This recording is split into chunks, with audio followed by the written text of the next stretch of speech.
ప్రపంచంలోని చాలా అందాలు వింతలు మనని ఎప్పుడూ ఆకర్షిస్తూనే ఉంటాయి. ప్రపంచ వింతలుగా మనని ఊరిస్తూనే ఉంటాయి. కానీ ఈ ప్రపంచ వింతల్ని కూడా తోసిరాజనే అద్భుతాలు మన కళ్ల ముందే ఉన్నాయి. విజ్ఞాన శాస్త్రం ఆ వింతల్ని వాస్తవాలుగా నమ్మే పరిస్థితి లేదు. కానీ ఆ ప్రదేశాలు వింతలు చూస్తే మాత్రం నిజమేనా అని మనం కూడా ఆలోచనలో పడక తప్పదు. అలాంటి 10 వింతల గురించి ఈరోజు మనం మాట్లాడుకుందాం. అందుకని ఈ వీడియోని ఎక్కడా స్కిప్ చేయకుండా పూర్తిగా చూడండి. మరికెందుకు ఆలస్యం, let's start our today's episode. Number 10, devil's kettle. ఈ జలపాతాన్ని చూడండి. చూసేందుకు ఇది సాధారణ జలపాతంలాగే కనిపిస్తుంది. మినిసోటాలో ప్రవహించే ట్రోల్ నది ఒక ప్రాంతంలోకి వచ్చి 2 భాగాలుగా విడిపోతుంది. ఇందులో ఒక భాగం ముందుకు ప్రవహించి తిరిగి నదిలో కలిసిపోతుంది. అలా చీలిన రెండో పాయ ఎక్కడికి వెళుతుందనే విషయాన్ని ఇప్పటి వరకు ఎవరూ గుర్తించలేకపోయారు. కానీ శాస్త్రవేత్తలు ఈ రెండో ధార ప్రవహిస్తూ వెళ్లి ఎక్కడో ఒక చోట ఆగిపోతుందని చెప్తారు. కానీ అది ఎక్కడ అనే విషయం ఎవరికీ తెలియదు. బహుశా భూమిలోకి ఇంకిపోయి అక్కడ నీటిలో కలిసిపోతుందేమోనని కూడా కొంతమంది ఆలోచన. కొద్ది రోజుల తర్వాత శాస్త్రవేత్తలు ఆ విషయం కనుక్కునేందుకు ప్రయత్నం చేశారు. కానీ జవాబు మాత్రం దొరకలేదు. Number 9, హెస్డాలిన్ lights. నార్వేలో నివసించే ప్రజలకి హెస్డాలిన్ లైట్స్ ప్రత్యేకంగా చూసే అవకాశం దొరుకుతుంది. ప్రతిరోజు రాత్రి ఆకాశంలో వింతైన వెలుతురులను చూసే అవకాశం ఉంటుంది. ఈ వెలుతుర్లు అనేక రూపాల్లో కనిపిస్తూ ఉంటాయి. నాట్యమాడుతూ కూడా దర్శనమిస్తాయి. ఇలాంటి వింతలు ఇక్కడ గత 4 దశాబ్దాలుగా కనిపిస్తూ ఉన్నాయి. శాస్త్రవేత్తలు వాటి మీద పరిశోధనలు చేస్తూనే ఉన్నారు. కానీ ఇప్పటి వరకు ఎలాంటి సమాచారాన్ని రాబట్టలేకపోయారు. ఈ కొండల మధ్య ఉన్న నదిలో నీళ్లు రేడియో యాక్టివ్ గుణాన్ని కలిగి ఉన్నాయని, అవే లోపల నుండి ఆకాశంలోని కాంతి మీద ఇలా ప్రసరింపచేస్తాయని అక్కడి ప్రజల నమ్మకం. లేదంటే ఈ నీటి అడుగు భాగంలోని సల్ఫ్యూరిక్ నిల్వలు నీటితో కలిసి ఇలాంటి వలయాలను ఏర్పరుస్తాయనేది మరొకరి అభిప్రాయం. ఈ విషయాలు కనుక్కునేందుకు ఇప్పటి వరకు లక్షలాదిగా ప్రయోగాలు చేస్తూనే ఉన్నారు. కానీ సరైన సమాధానాలు మాత్రం ఎవరూ రాబట్టలేకపోయారు. Number 8, మొవిలే cave. రొమానియాలోని దక్షిణ ప్రాంతంలో ఏర్పడ్డ గుహ అందరినీ ఆశ్చర్యచకితుల్ని చేస్తోంది. ఈ గుహలో ఒక వెలుగురేఖ మాత్రం కోట్లాది సంవత్సరాలుగా ఒక వింతగానే మిగిలిపోయింది. ఈ వెలుగురేఖ ఇక్కడి వాతావరణాన్ని ప్రత్యేకంగా ఉంచుతోంది. పవర్ ప్లాంట్ తవ్వకాలు జరుగుతూ ఉన్నప్పుడు ఈ గుహ బయటపడింది. ఈ గుహ పూర్తిగా రసాయన పదార్థాలతో నిండి ఉంది. ఈ వాతావరణంలోకి నివసించిన ఒక చిన్న జీవి బయటి వాతావరణంలోకి తీసుకురాగానే చనిపోయింది. 33 రకాల భిన్నమైన జీవులు ఈ గుహలో ఉన్నాయని తేల్చారు. సెల్యూరిక్ యాసిడ్ లాంటి విషతుల్యమైన పదార్థాలుండే ప్రాంతాల్లో కూడా కొన్ని జీవాలు మనుగడ సాగించడం వింతైన విషయమే. Number 7, lake కరచి. సోవియట్ దగ్గర అతిపెద్ద న్యూక్లియర్ వ్యవస్థ ఉందనే విషయం ప్రపంచమంతా తెలుసు. ఇందులో 11 న్యూక్లియర్ ప్లాంట్స్ మానవ సమాజానికి కూడా హాని చేసేవి. ఇలాంటి ప్లాంట్లోనే ఒక లేక్ ఏర్పడింది. ఈ నీటిలో రేడియో ధార్మిక కిరణాలు చాలా ఎక్కువగా ఉన్నాయి. ఇవి ఎంత ప్రమాదకరమైనవంటే గంటసేపు ఈ లేక్ దగ్గర నిలబడ్డ ప్రాణాలు పోవడం ఖాయం. సోవియట్ యూనియన్ తన న్యూక్లియర్ వ్యర్థాలన్నింటినీ ఈ లేక్లోకే వదిలేస్తూ ఉంటుంది. 1951లో ఈ లేక్లో ఒక విస్ఫోటనం జరిగింది. ఇందులో నుండి విడుదలైన రేడియో ధార్మిక కిరణాల ప్రభావంతో కొన్ని వేల కిలోమీటర్ల దూరం వరకు నష్టం జరిగింది. చెర్నోబిల్ నుండి విడుదలయ్యే రేడియో ధార్మిక పదార్థాలతో ఈ లేక్ నిండిపోయిందని కూడా అంటారు. ఈ లేక్ని పెద్ద పెద్ద రాళ్లతో నింపేశారు.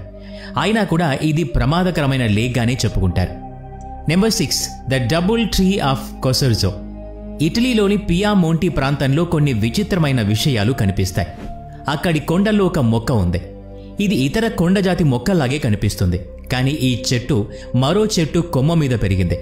ఇలా ఒక చెట్టు మీద మరో చెట్టు పెరగడం చాలాసార్లు కనిపించే దృశ్యమే. కానీ ఆ మొక్కలు ఎక్కువ రోజులు బతకవు. కానీ ఈ చెట్టుకు ఒక ప్రత్యేకత ఉంది. పైన చెట్టు నిండా పూలు పూసినప్పుడు కింద చెట్టు ఎండిపోయి కనిపిస్తుంది. కింద చెట్టు పూలతో నిండినప్పుడు పై చెట్టు ఎండిపోయి కనిపిస్తుంది. Number 5, the sleeping city of కలచి.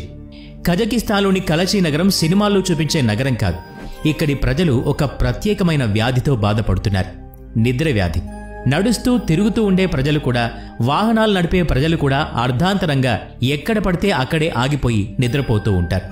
నిద్ర లేచిన తర్వాత ఎప్పుడు ఎందుకు అలా పడుకున్నారో వాళ్లకి తెలియదు. అలాంటి పరిస్థితి. శాస్త్రవేత్తలు వీళ్ల మీద అనేక ప్రయోగాలు చేశారు. కానీ ఎవరు కూడా అలా వాళ్లకి అతి నిద్ర ఎందుకో కనుక్కోలేకపోయారు. అక్కడ ఉండే ఒక ప్రదేశం నుండి నిరంతరం విడుదలయ్యే రేడియో ధార్మిక పదార్థాల కారణంగా ఈ పరిస్థితి తలెత్తిందని కొంతమంది అభిప్రాయం. కానీ ఇప్పటి వరకు వాస్తవం ఏంటో ఎవరూ చెప్పలేకపోయారు. Number 4 circles of Namibia. ఎడారి ప్రాంతం నమీబియాలో ఒక రహస్యమైన విషయం బయటకొచ్చింది. ఇక్కడ ఎర్రమట్టితో నిండిన ప్రదేశాలుంటాయి. ఈ ఎర్రమట్టి నేలల్లో అనేక వలయాలు కనిపిస్తాయి. చూసే వాళ్లకి ఈ వలయాలన్నీ ఎవరో చేసినట్టుగానే కనిపిస్తాయి. ఈ వలయాలు 10 అడుగుల నుండి మొదలుకొని అంతకన్నా ఎక్కువగా ఉంటాయి. ఈ వలయాలు ఎలా ఏర్పడ్డాయో ఎవరికీ తెలియదు. అంతేకాదు ఈ వలయాల్లో ఏముందో కూడా తెలియదు. వేరే ఆకారం లేకుండా వలయాకారంలోనే ఎందుకు ఏర్పడ్డాయనేది ఎవరికీ తెలియని రహస్యమే. ఇక్కడి కీటకాలు, పురుగులు ఇలా చేసుంటాయని 2013లో కొద్దిమంది అభిప్రాయాలు వ్యక్తం చేశారు. ప్రపంచం ఈ విషయాన్ని అంగీకరించింది కూడా. 2015లో అది నిజం కాదని తేల్చేశారు. Number 3 the hum of the Taos. ఏదైనా వింత శబ్దం విన్నప్పుడు మనకు అసహనంగా అనిపిస్తుంది. పైగా ఆ శబ్దం ఎక్కడి నుండి వస్తుందో తెలియకపోతే మరింత అసహనానికి గురవుతాం. న్యూ మెక్సికో టౌన్లో నివసించే ప్రజల మానసిక స్థితి అలాంటిదే. అక్కడి ప్రభుత్వానికి చాలామంది చెప్పిన మాట ఏంటంటే, కంప్లైంట్ల రూపంలో తెలియచేసిన విషయం ఏంటి అంటే, పదే పదే వాళ్లకు హమ్ అనే ఒక శబ్దం వినిపిస్తోంది. దాదాపు 20 ఏళ్ల పాటు శాస్త్రవేత్తలు ఈ విషయంలోనే తలమునకలయ్యారు. కానీ పరిష్కారం మాత్రం కనుక్కోలేకపోయారు. ఇక్కడి ప్రజల చెవులు కొంచెం భిన్నమైనవని, సాధారణ ప్రజలు వినలేని శబ్దాలను కూడా వీళ్లు వినగలరని కొంతకాలానికి ఇక్కడి శాస్త్రవేత్తలు చెప్పిన మాట. అది కూడా నిజమో కాదో తెలియదు. Number 2 never ending lightning storm. వెనిజువేలాలోని పశ్చిమ ప్రాంతంలో కెటన్-టెంబో నదిపైన ఒక తుపాను చెలరేగుతూ ఉంటుంది. ప్రతిరోజు సాయంత్రం 7 గంటలకు ఉరుములు మెరుపులతో ఈ తుపాను మొదలవుతుంది. చాలా కాలం పాటు ఈ విషయం గురించి కూడా శాస్త్రవేత్తలు ఏమీ చెప్పలేకపోయారు. కానీ మరికొద్ది శాస్త్రవేత్తలు ఇక్కడ యురేనియం నిల్వలు ఉన్న కారణంగా ఇలాంటి పరిస్థితి ఉందేమోనని అనుమానం వ్యక్తం చేశారు. 2010లో ఒకరోజు ఈ తుపాను ఆగిపోయింది. అక్కడి ప్రజలు ఇక తుపాను ఎప్పటికీ రాదనుకున్నారు. కానీ 6 వారాల తర్వాత తిరిగి తుపాను రావటం మొదలైంది. మళ్లీ కథ మొదటికే వచ్చింది. Number 1 the boiling river. Amazon అడవుల్లో 4 కిలోమీటర్ల దూరం ఒక నది ప్రవహిస్తూ ఉంటుంది. దీని పేరు షెనాయి టింఫిష్కా. దీంట్లో నీళ్లు ఎంత వేడిగా ఉంటాయంటే పొరపాటున ఏ జంతువైనా ఇందులో అడుగు పెట్టిందా ఇక అంతే సంగతులు. బతకడం కష్టం. అమాయకంగా ఇక్కడి నదిలో నీళ్లు తాగడానికి వచ్చే జంతువుల కళ్ళు ముందు వేడి నీటితో మాడిపోతాయి. ఆ తర్వాత వాటి ప్రాణాలు పోతాయి. ఇంత వేడి నీళ్లు జ్వాలాముఖి ప్రవహించే నదుల్లోనే ఉంటాయట. ఈ నదికి అతి దగ్గర జ్వాలాముఖి, అది 700 కిలోమీటర్ల దూరంలో ఉంటుందట. ఈ వేడి నీళ్ల వెనకాల ఉన్న కారణమేంటో ఇప్పటి వరకు ఎవరూ తెలుసుకోలేకపోయారు. ఇలాంటి వింతలు, విశేషాలు ప్రపంచంలో ఎన్నో ఉన్నాయి. దీంట్లో మీకు ఏది బాగా అనిపించిందో కామెంట్ చేసి చెప్పండి. వీడియో నచ్చితే లైక్ చేయండి, షేర్ చేయండి.